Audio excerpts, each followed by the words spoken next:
Os estágios finais do capitalismo, escreveu Karl Marx, serão marcados por desenvolvimentos que são intimamente familiares. Incapaz de se expandir e gerar lucros nos níveis anteriores, o sistema capitalista começará a consumir as estruturas que o sustentam. Ele se aproveitará da classe trabalhadora e dos pobres em nome da austeridade e da eficiência do governo, levando-os cada vez mais ao endividamento e à pobreza e diminuindo a capacidade do Estado de atender às necessidades dos cidadãos comuns. Como tem feito, ele transferirá cada vez mais empregos, incluindo cargos de manufatura e profissionais liberais, para países com mão de obra barata. As indústrias mecanizarão os seus locais de trabalho. Isso desencadeará um ataque econômico não apenas à classe trabalhadora, mas também à classe média. O trabalho árduo de um sistema capitalista que, a princípio, será disfarçado pela imposição de uma dívida pessoal massiva, à medida que a renda diminui ou permanece estagnada. A política nos estágios finais do capitalismo se tornará subordinada à economia, levando a partidos políticos esvaziados de qualquer conteúdo político real e objetivamente subservientes aos ditames das corporações e oligarcas. Mas, como Marx alertou, há um limite para uma economia construída sobre o andaime da expansão da dívida. Chegará um momento, alertou Marx, em que não haverá novos mercados disponíveis nem novos grupos de pessoas que possam assumir mais dívidas. O capitalismo então se voltará contra o chamado livre mercado, juntamente com os valores e tradições que alega defender. Em seus estágios finais, pilhará os sistemas e estruturas que tornam o capital impossível. Recorrerá, à medida que isso causa sofrimento generalizado, a formas mais severas de opressão. Tentará, em uma última e frenética resistência, manter seus lucros saqueando e pilhando instituições estatais, contradizendo sua natureza declarada. Os estágios finais do capitalismo, como Marx percebeu, não são capitalismo de forma alguma. As corporações engolem os gastos do governo, essencialmente o dinheiro dos contribuintes, como porcos em um leilão. Então, o sistema quebra. Juntando-se a mim para discutir nosso capitalismo de última geração e o que ele significa para nós na economia global, está o professor Richard Wolff. O professor Wolff é professor emérito de economia na Universidade de Massachusetts Amherst e professor visitante no programa de pós-graduação em Relações Internacionais da New School. Ele também lecionou economia na Universidade de Yale, na Universidade da Cidade de Nova York, na Universidade de Utah e na Universidade de Paris. Então, vamos falar sobre o capitalismo de última geração. O esvaziamento das instituições estatais, DOGE, e o que os capitalistas farão a curto prazo, é claro, ganhar muito dinheiro, mas o que isso fará com o resto de nós? Ela me deixa meio surpreso com o quanto mais posso fornecer em termos de detalhes e concretude. Não vou me alongar, acho que você captou isso muito bem. Mas deixe-me esclarecer alguns pontos. Parte do que vocês estão vendo com o governo Trump pode ser e, na minha opinião, deve ser entendido como uma guerra contra a classe trabalhadora, internamente, mas também no exterior. O que está sendo feito? Deixe-me começar pelo lado oposto. O que está sendo feito na Europa é extraordinário. Um acordo que saiu da Segunda Guerra Mundial, no qual os Estados Unidos derrotariam um novo inimigo, a União Soviética, poucos meses depois de ser o grande aliado. Da noite para o dia, tornou-se o grande inimigo. Mostrando um tipo de flexibilidade que é ao mesmo tempo surpreendente, mas também impressionante em termos de atender às suas próprias necessidades e reorganizar as peças do tabuleiro com as quais você está jogando.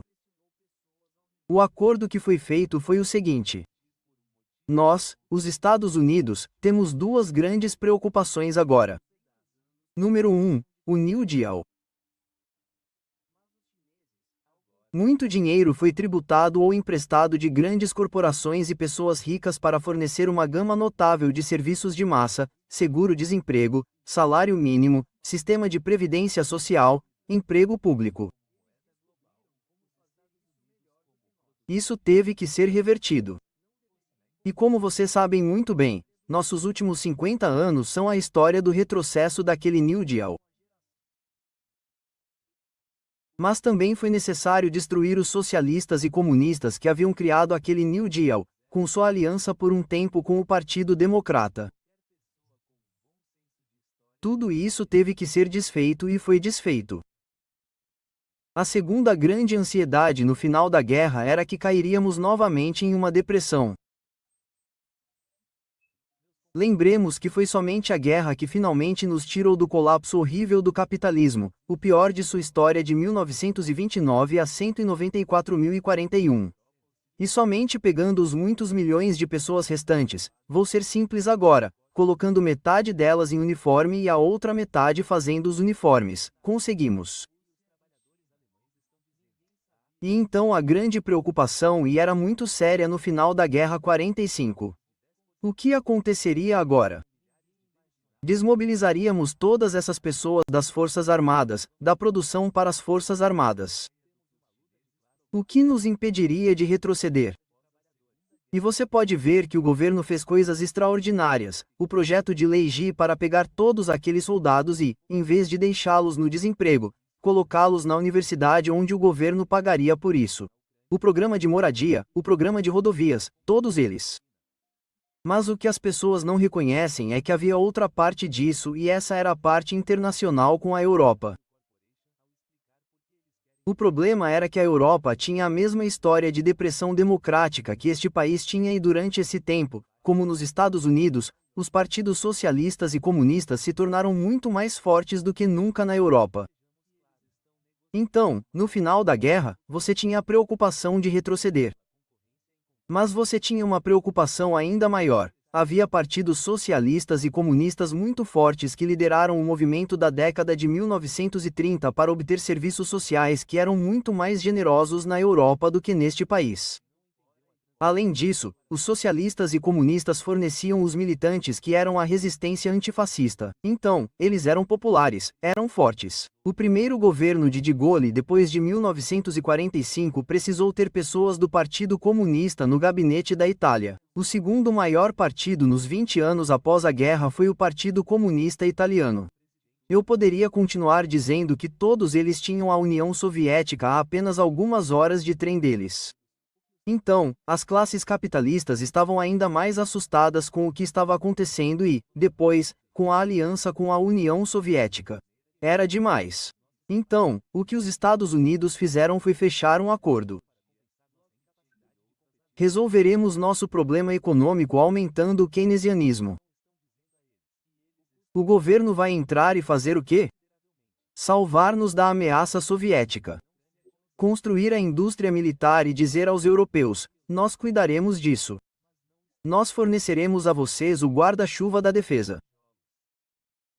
Nós os dividiremos com todo o apoio e tudo o que vocês precisam fazer é garantir que esmaguem os socialistas e comunistas em casa e vocês serão um bom trabalho contra a União Soviética. E para esse fim, eis o que faremos. Vocês não terão que cobrir a defesa. Estamos cuidando disso com nosso keynesianismo militar keynesiano doméstico. E vocês pegarão o dinheiro que teriam que gastar para fornecer os serviços sociais que permitirão que vocês concorram com o que os russos estão oferecendo ao seu povo e já vinham oferecendo há um bom tempo naquela época. Então, vocês competirão com eles. E então pegaremos nosso Fundo Nacional para a Democracia, nossa CIA e todo o resto, e garantiremos que os políticos certos dispostos a se comprometer com esse acordo ocupem o topo do governo na França, na Alemanha, na Grã-Bretanha. E todos nós conhecemos a história de todo o dinheiro e da enxurrada isso foi feito. Era isso. Era assim que iríamos destruir o socialismo e o comunismo internos e enfraquecer ou destruir, se possível, o externo, e tudo isso justificando os enormes gastos do governo. Mas o problema é que tudo isso foi pago, para tocar no seu ponto, por dívidas. Os Estados Unidos não gostam de lutar guerras com impostos.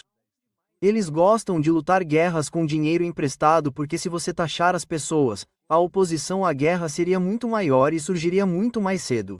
Então você não pode fazer isso, você pega dinheiro emprestado. Aqui está a ironia. Os europeus foram grandes credores por um tempo para os Estados Unidos para financiar o keynesianismo que os protegeu de ter que usar seu dinheiro para sua própria defesa. As ironias de como tudo isso se encaixou são uma história encantadora que nunca foi colocada no papel. O que temos agora é o colapso desse acordo. É muito importante historicamente e eu sei que você também conhece a história, Chris. Algo que temos em comum, que eu acho que é parte de qualquer efeito que tenhamos na história. Isso se encaixa na nossa situação saindo da Segunda Guerra Mundial e trabalhando dessa forma para mais uma vida com muitos gastos governamentais internos.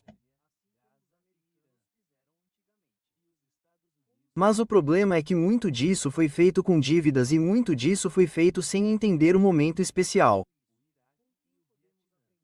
Os Estados Unidos não tinham concorrente saindo da Segunda Guerra Mundial.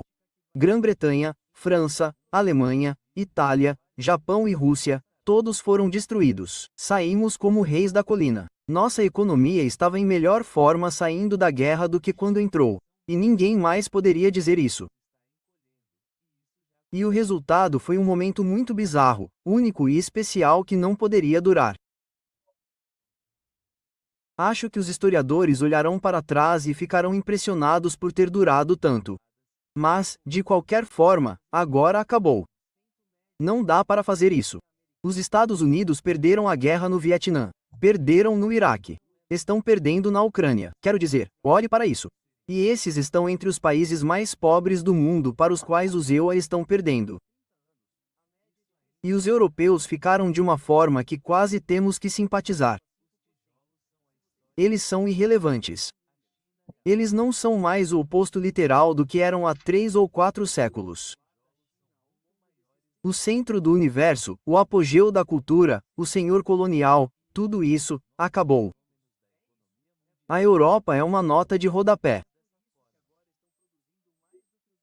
Vivendo em um mundo de fantasia onde, sendo incapazes de deter os russos com os Estados Unidos, eles realmente acham que farão isso sem os Estados Unidos.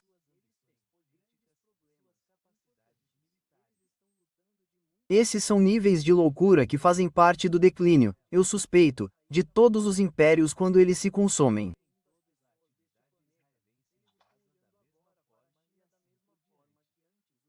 Último ponto, estou particularmente impressionado com esse negócio maluco de atacar funcionários federais em nome da eficiência.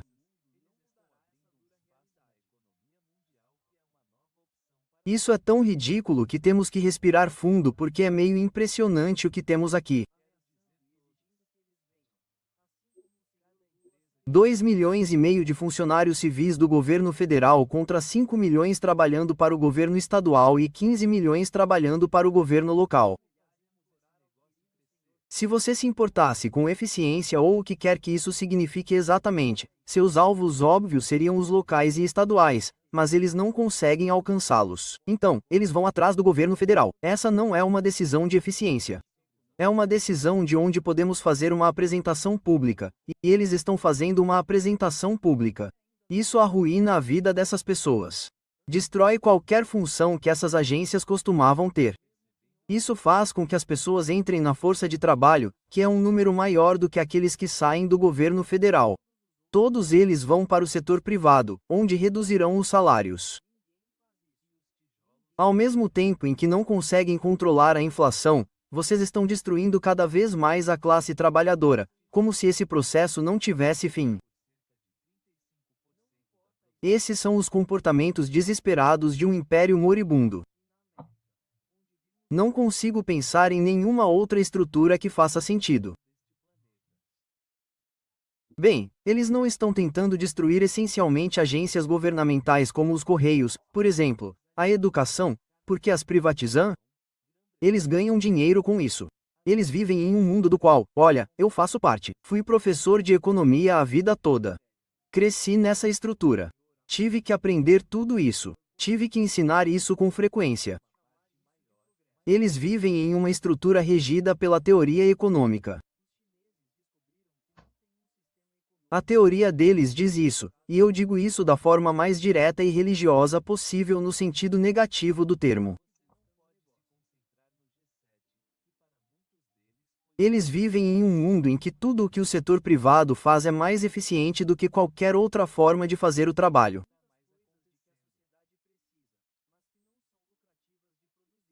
E qualquer coisa que você possa fazer para reduzir a pegada econômica do governo, transferindo assim o trabalho para o setor privado, aumentará a eficiência da qual todos nós nos beneficiaremos. Eles realmente acreditam. É como ouvir um dono de plantação na Louisiana em 1832 explicando como e por que o regime senhorial e escravo é o melhor arranjo possível para a raça humana realizar o que precisa produzir. É tão óbvio. Está além da necessidade de explicação. Sim, você tem essas pessoas. É uma mentalidade de pequena empresa. Eu posso fazer isso, estou fazendo muito bem. Se ao menos as regras e regulamentos do governo não existissem.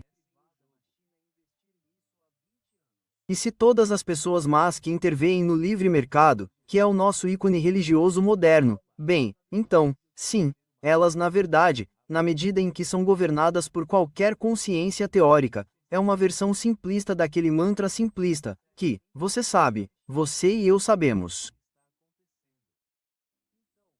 Eu estudei nas escolas mais chiques que este país tem, e foi isso que elas nos ensinaram. Mas é dinamitar os próprios alicerces que fazem um sistema capitalista funcionar. Quer dizer, as infraestruturas estão em colapso. Você não educa sua população. Vemos o que um serviço social privatizado, o serviço postal, fez na Inglaterra. É uma bagunça. Não funciona. Quer dizer, pela introdução, eles talvez involuntariamente não estejam destruindo as próprias estruturas que tornam possível o acúmulo de riqueza a longo prazo. É assim que eu entendo que eles tinham essa ideologia. O setor privado é o eficiente. Eles acreditam nisso há 200 anos, se não mais. Sabe, tem muitos nomes: liberalismo, neoliberalismo, menos justo, muita linguagem para a mesma ideia básica. Mas eles sempre foram, e é assim que eu entendo, eles sempre foram neutralizados até certo ponto por homens e mulheres práticos que diziam a eles: espere um minuto. Sim, talvez ainda. Mas se não resolvermos esse problema bem rápido, e a única agência que vai fazer isso é o governo, estaremos em apuros, certo? Sabe, recorremos ao governo para comandar as forças armadas quando somos atacados porque o setor privado não está bem e eles farão uma pausa. Eles farão o que Roosevelt acabou fazendo na década de 1930. Sabe, eles intervirão no mercado de trabalho. Existe um salário mínimo. Não nos importamos com as forças do mercado. Você não pode ficar abaixo disso. E eu quero lembrar às pessoas que até mesmo os conservadores tinham isso quando a inflação estava incontrolável em 1971. Nixon vai ao rádio e à televisão em 15 de agosto de 1971 e diz: estou congelando todos os salários e preços nos Estados Unidos. A partir de amanhã de manhã, se você aumentar seus preços, senhor empresário, nós iremos até você, iremos prendê-lo e você irá para a cadeia. Uau! Ok, aqui está uma espécie de reconhecimento, se você tiver espaço. O que temos agora é uma população cada vez mais convencida, até o topo, de que não há espaço. Você não pode arcar com a solução aparente do governo. Você tem que fazer alguma coisa, e a única coisa em que conseguem pensar, dada a estreiteza de nossa educação, é essa fantasia. Eles vão salvar a América retrocedendo. O quê? O que diabos é isso? Voltar para quê? Seja lá o que o trouxe até aqui. Quero dizer, é loucura. E o que eles estão fazendo é viver a fantasia. Eu diria que em outros impérios, à medida que decaíam, eles começaram a apelar para seus deuses, seus fetiches, suas fantasias, porque não tinham mais nada viável na prática. Estamos endividados até aqui com nossa dívida nacional de US 35 trilhões de dólares. Está muito acima do nosso PIB nacional, o que não deveria ser. Isso costumava ser considerado um limite mínimo. Nossos aliados europeus não fazem isso tão mal quanto nós, embora estejam prestes a fazer. Olhe para os alemães. Eles estão perdendo a cabeça. O Sr. Mertes se tornou o novo, prestes a se tornar chanceler lá. Ele fez uma campanha para preservar o compromisso alemão de não fazer empréstimos do governo.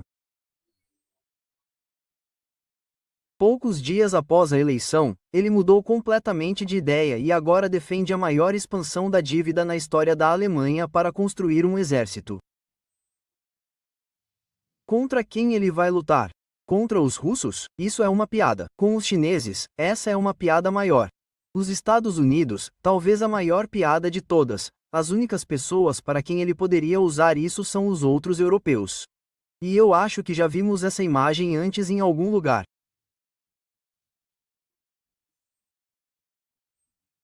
Esses são comportamentos que pessoas como você, eu e outros na mídia terão cada vez mais dificuldade em definir porque são atos desesperados de um império em declínio que não sabe para onde se voltar.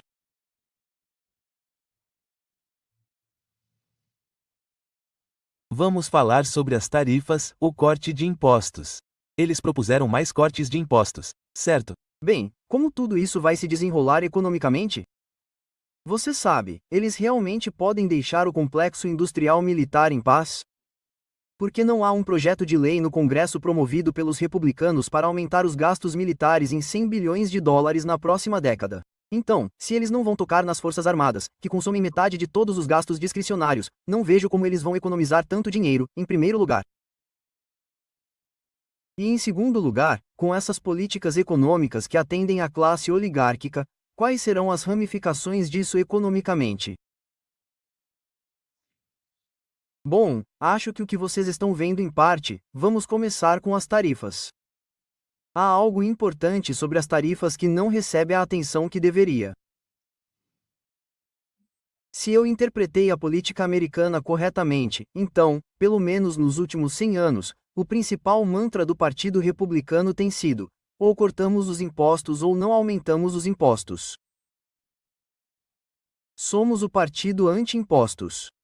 E eles vão até todas as partes da população que podem para vender essa história. Uma tarifa é um imposto. É só isso. São ataques a objetos importados que são produzidos em outros lugares e vendidos aqui. Nos primórdios da história americana, isso era chamado de impostos de importação porque é isso que eles são. Chamando-os de tarifa. Não começamos uma revolução por causa disso? Sim, entre outras coisas, certo? Isso mesmo, porque não tínhamos permissão para colocá-los em nós. Sim, sim, sim. Oh, Rei George III tomou essa decisão. Isso mesmo. Então, aqui temos um partido anti-impostos cuja principal arma econômica, desde o Sr. Trump, é uma tarifa.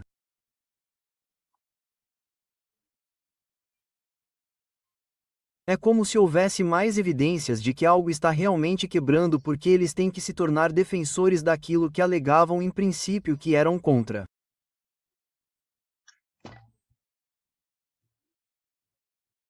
Muito bizarro, e as mesmas pessoas de cuja boca no dia 4 de julho saíram as besteiras anti-tax agora estão dizendo a você sobre a arma maravilhosa que é a tarifa. A razão pela qual o Sr. Trump a usa, a propósito, é que o Congresso deu ao presidente muita margem de manobra para fazer isso, e então ele pode fazê-lo. E assim ele pode desempenhar o papel que o Sr. Trump gosta de desempenhar, você sabe. O Deus irado com suas armas e ele não poderia fazer isso com muitas outras armas porque elas têm que passar pelo Congresso ou por vários procedimentos, além dele apenas falar no trufe social como ele vai fazer isso ou aquilo, fazer hoje, cancelar amanhã, toda essa teatralidade bizarra. Ele está fazendo isso porque pode fazer com isso. Não há princípio por trás disso. Número 1. Número 2, você não pode saber. E, a propósito, tarifas são muito antigas. Não há nada de novo. Os países vêm aplicando tarifas uns contra os outros há séculos.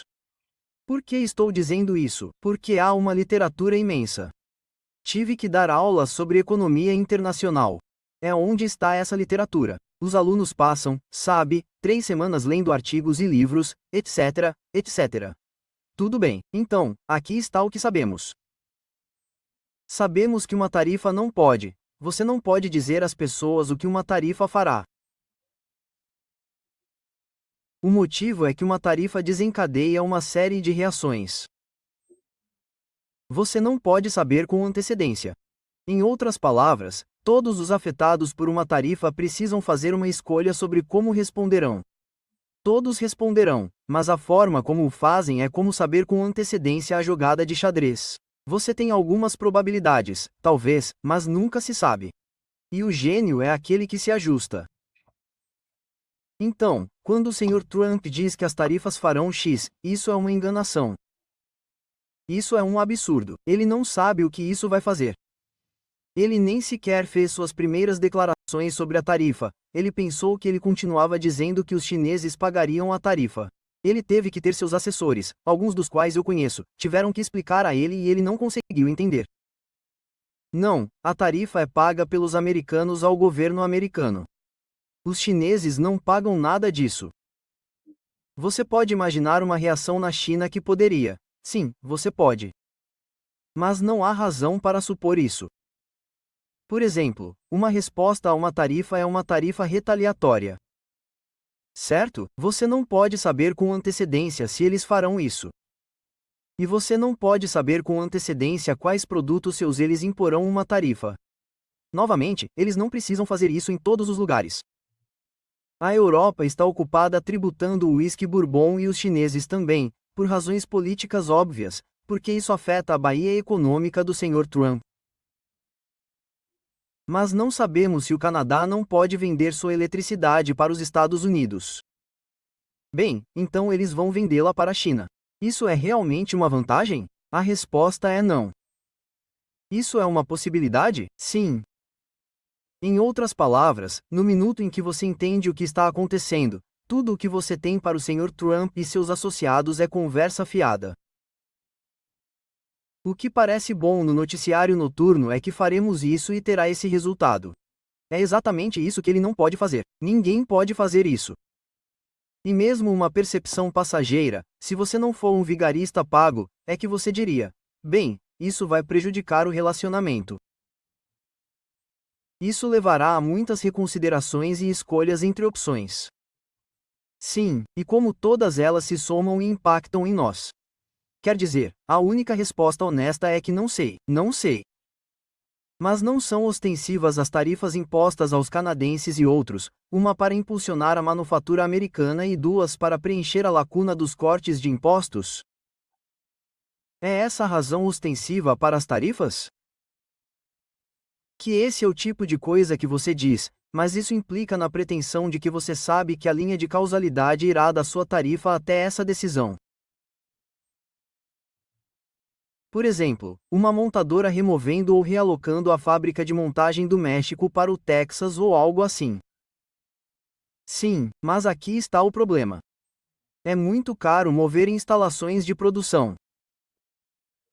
Elas levam anos para se estabelecer e levam quase o mesmo tempo para se realocar e é muito caro. Ninguém, nenhum empresário ou mulher com quem já conversei sobre isso tomaria uma decisão porque o país a impõe uma tarifa.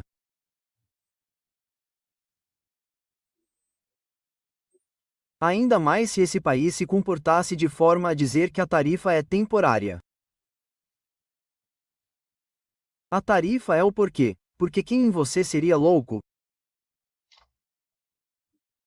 Gaste bilhões, mova sua fábrica da Ford de Vajaca para Cincinnati e então no final de 3 anos descubra que a lógica desapareceu porque esse presidente louco decidiu incomodar outra pessoa com uma tarifa.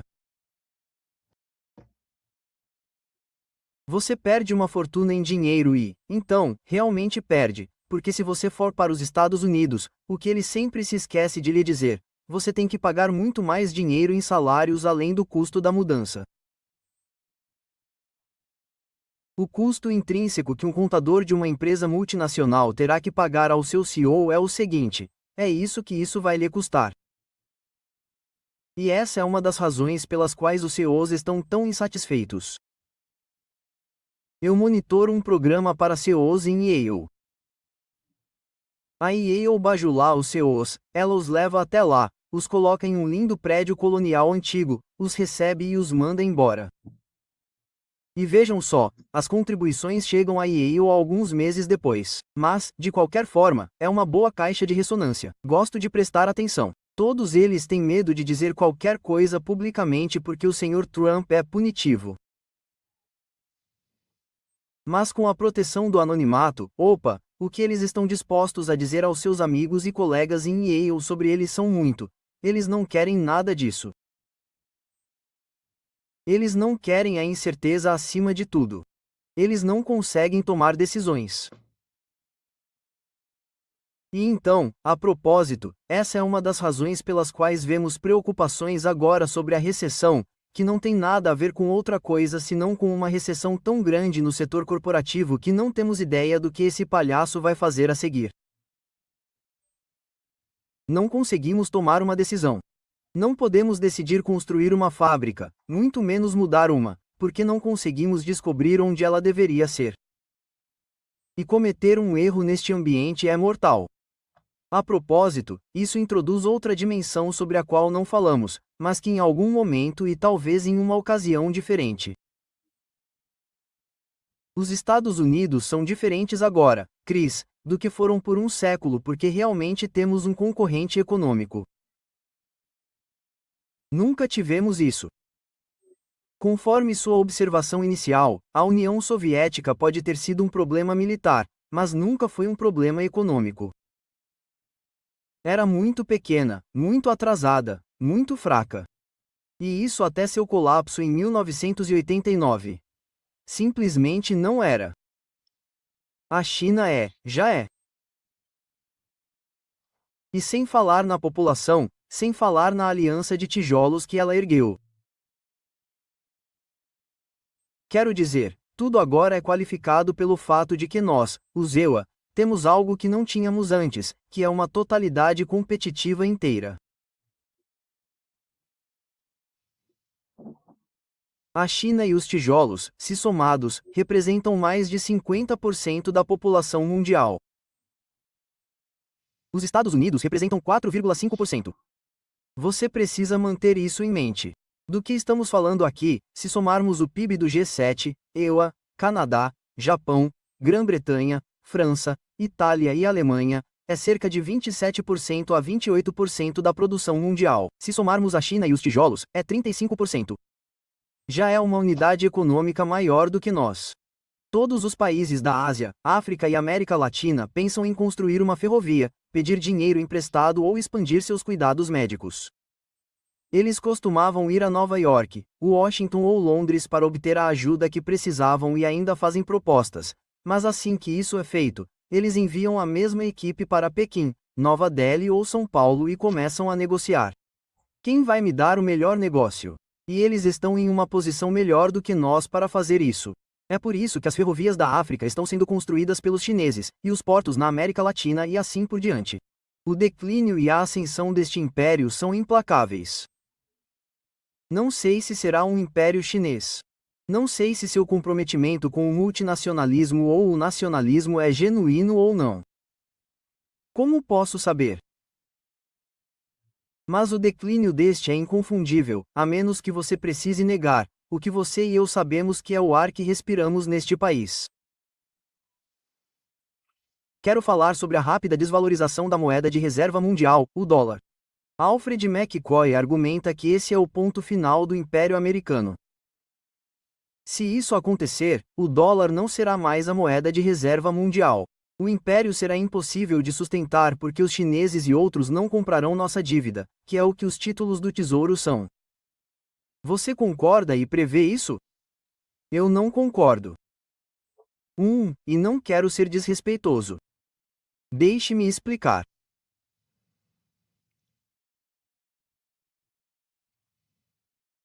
A história do capitalismo sempre produziu pessoas que fetichizam um ou outro aspecto.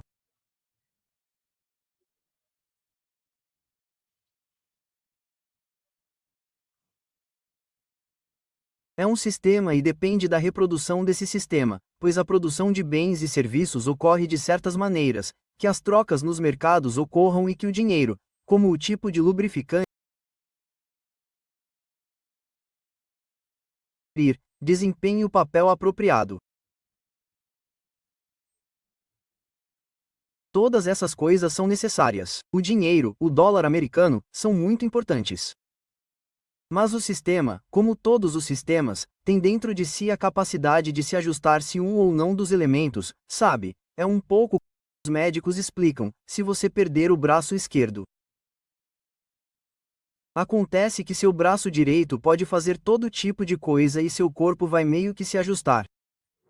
Sim, você sempre saberá que não tem um braço esquerdo, mas ficará surpreso com o que seu braço direito pode fazer, ou seu olho esquerdo, ou seu olho direito, ou diferentes partes de você. É assim. Então, costumava-se pensar que o grande mal do capitalismo era o banqueiro ou as pessoas com dinheiro. Bem, eles são importantes, mas não são o começo e o fim mais do que qualquer outra pessoa. Nenhuma outra parte é. É um sistema. Então é assim que eu entendo.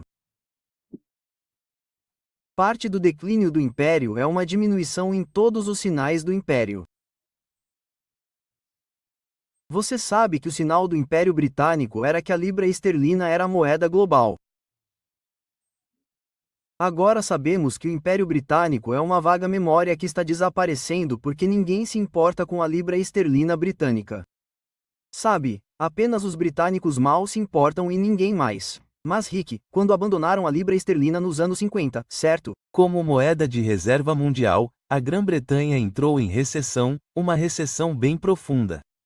Economicamente, sofreu. Mas o declínio da Grã-Bretanha já dura um século. O declínio da Grã-Bretanha começa no século XIX, sabe, e depois é eliminado na Primeira Guerra Mundial e novamente na Segunda Guerra Mundial. E está, sabe, abrindo mão de pedaços do seu império ao longo do caminho. Sabe, no final da Segunda Guerra Mundial, sabe, é muito famoso em Bretton Woods quando todos os países vencedores se reuniram lá nas florestas de New Hampshire para decidir sobre o sistema monetário. Os britânicos liderados por Keynes, sabe, naquela época o maior economista do mundo, eles achavam que poderiam reconstruir o universo da libra esterlina e Harry Dexter White, o equivalente americano, disse a eles, olhou para eles e riu.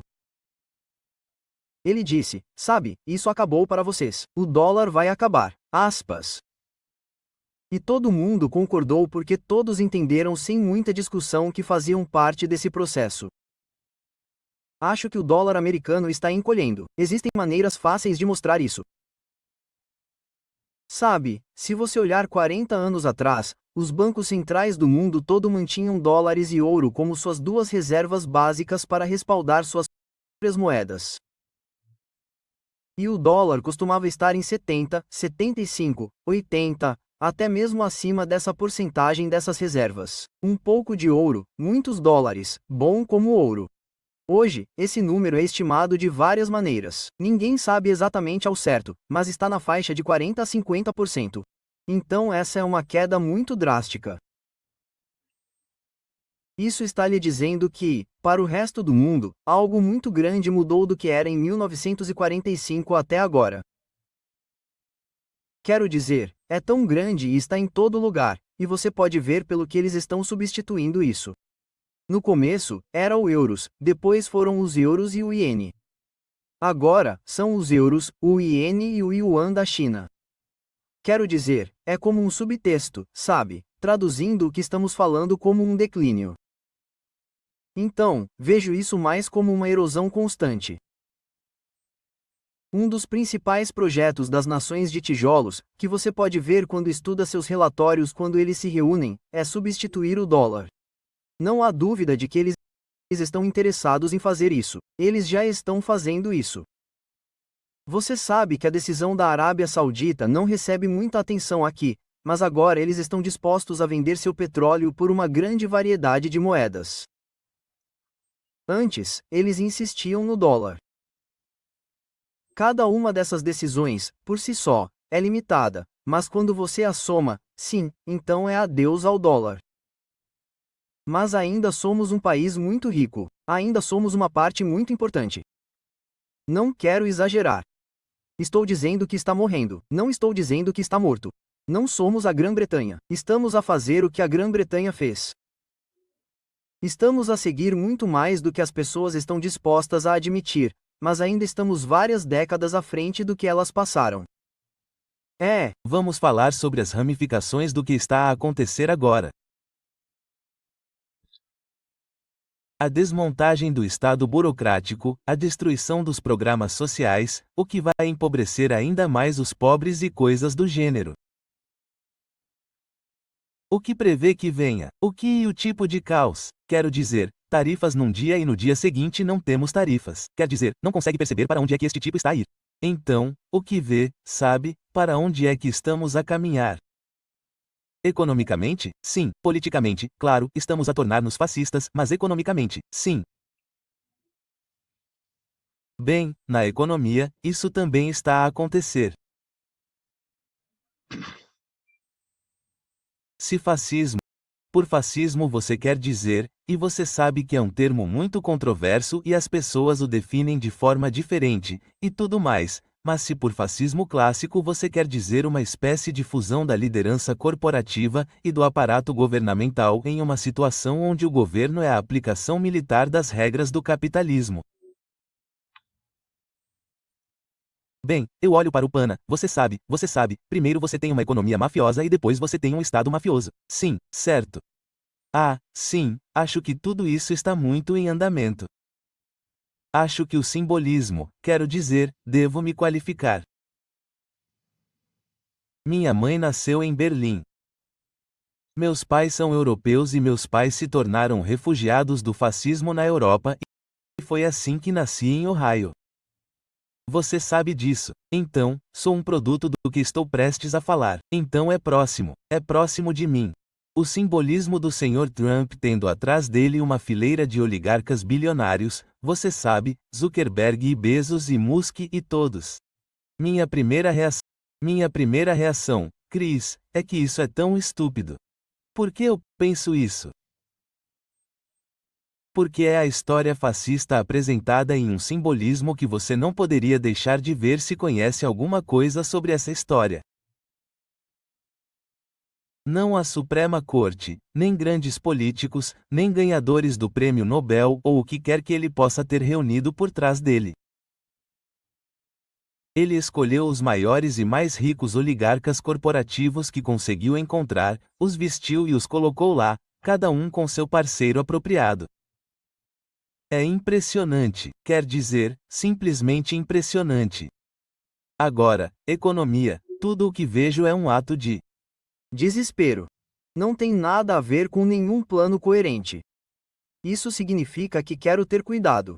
Sou matemático. Isso seria o equivalente. Não vou usar uma metáfora matemática. Vou usar uma metáfora de futebol.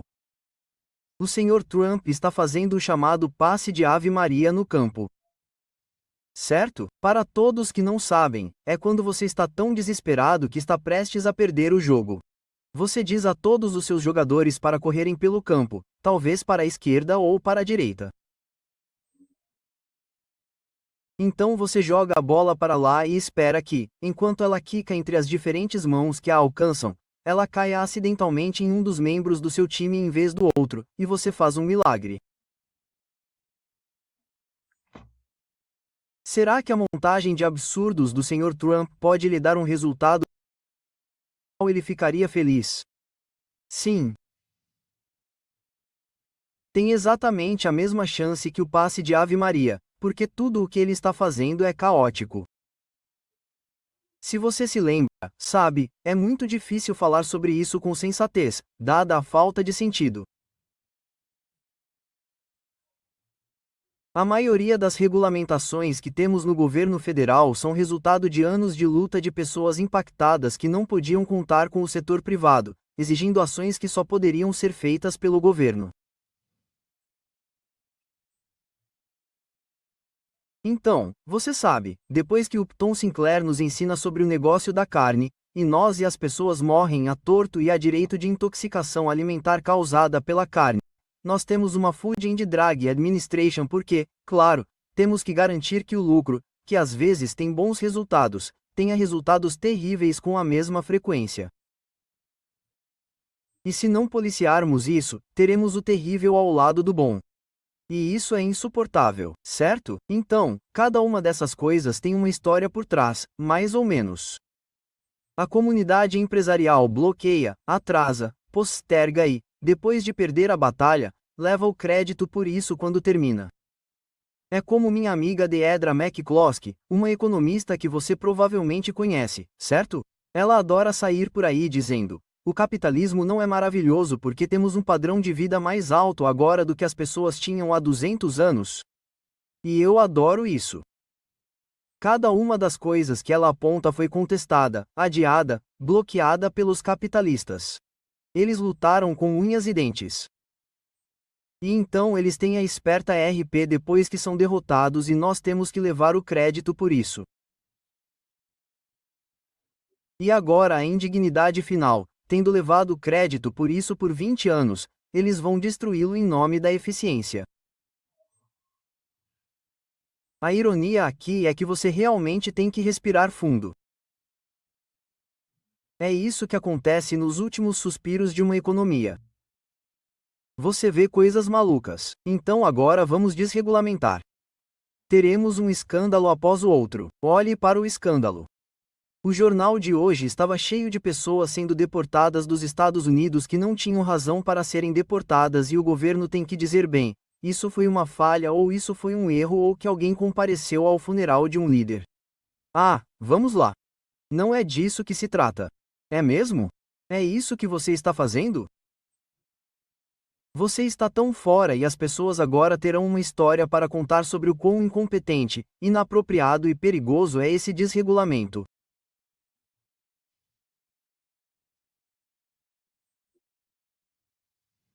Então, meu palpite é que estamos criando a oportunidade para alguém do lado esquerdo, usando a palavra esquerda, de forma bem ampla, entrar, esperançosamente, não um demagogo, para enfrentar todos os erros que estão surgindo e apontar o dedo para o Sr. Trump e o MAGA e empurrá-los de volta para as margens, de onde eles vieram.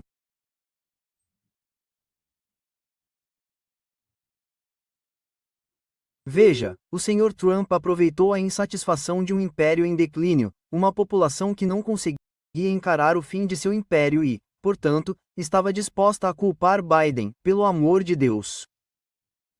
Que piada, certo? Mas ele conseguiu aproveitar isso. E as pessoas que vierem depois dele aproveitarão o mesmo processo e o culparam com a mesma justificativa mínima. Ele não é o autor disso. Ele está aproveitando o que ele mesmo disse estar certo. Seu comentário inicial: eu poderia ir, eu me lembro de anos atrás, eu poderia ir até a Quinta Avenida, ele disse, e atirar em alguém e nada aconteceria comigo porque, de alguma forma, agora mesmo, o que sai da minha boca não é o absurdo que sempre pensei que fosse. É uma sabedoria incrível.